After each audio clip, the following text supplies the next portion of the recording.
The gentleman from Loudoun, Mr. Greason. Thank you, Mr. Speaker. I rise for an announcement and a point of personal privilege. Gentleman has the floor. Thank you, Mr. Speaker. For the announcement, just want to remind the members that tomorrow is the basketball game between the House and the Senate. I made mention to this last week. We've collected 2 checks from the House. So if you plan on donating like I do, and I was not one of them, so I'm also delinquent, go ahead and drop a check by. It's a great cause supporting the Cancer Center. Most of us have family members that have been touched by cancer. Most of us have a story to tell. It would be great to come together and support the great work that the Massey Cancer Center does. But more importantly, it'd be great to beat the Senate again in basketball. So come on out tomorrow. If you are not on the roster, please let me know, and we'd be happy to give you a uniform and put you on the court. So thank you very much, Mr. Speaker. And now a point of personal privilege. Gentleman from Loudoun. Mr. Speaker, this is my 8th session. I haven't been here that long. I love the work that we do, but what I love most about what we do is you have an opportunity to pick the things to get involved in that you're most passionate about. Whether it's Delegate Habib, who loves chairing Transportation Subcommittee number 3. That's what he was born to do, and he's very good at it, as you can see.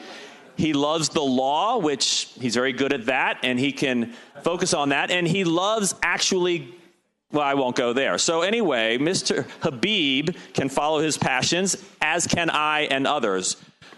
Delegate Cox used to sit next to me my first year, right over there where Delegate Minshew is sitting, and he said, follow your passion. If your passion's education, then just wrap your arms around it, jump in with both feet, and make a difference. And he told me that on the first day that we were sitting on the House floor, and that's what I've done for the last 7 years into my 8th session.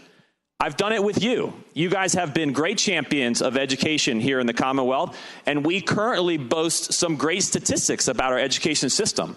We have a wonderful education system. It continues to improve every year, and it's not without the effort from you and all the teachers here in the Commonwealth. I will tell you I have 3 kids in our public school system. I have a senior who's going to college next year, hopefully. I have a freshman who is a lacrosse player and a basketball player, and I have a 6th grader. And Delegate Massey asks about my kids every day. He said, how do you do all this? How are you in the House? How do you have 3 small kids? How do you have a full-time job? The same way you guys do. I do it with passion. If we continue to do it with passion, we will continue to make improvements together. So, over the last several years, what have we done together? We've given teachers pay raises. Have we given them enough? They'll tell you no. I will tell you no. And we continue to focus as a high priority to continue to provide our teachers with pay raises. We've reformed the standards of learning. We've reduced some of our standardized tests, and we've increased our ability to talk about critical thinking and problem solving, not multiple choice quizzes. Very important as our students graduate and go on to the workforce. We have improved our scores of pre-college entrance exams. We rank 3rd in the nation in AP achievement. Our accreditation and graduation rates are all up, and our SOL scores are up as well. Great work by everybody in this body and those who have participated around the Commonwealth. But there's much more to do. And this year, we will do more. We will continue to make investments in public education. We will promote greater choice and flexibility. We will actually talk about early access to early education opportunities and making sure that preschool workforce is up to speed and ready for our children to enter K-12. We're going to make these investments in money, in time, in flexibility, in further reforms, and we're going to make these investments because education is the key in making sure we have the right workforce for the future. But choice is just not about what happens outside of the public school system. People, unfortunately, around the country say choice has to be either public school or some other choice that you pick. Choice is important, but it's important inside the 4 walls of our public schools as well as outside the 4 walls. And you know, giving parents the choice to make decisions on behalf of their kids is key. Children should have access to quality education regardless of their zip code, regardless of their income level. And we're going to continue in the House to lead that effort.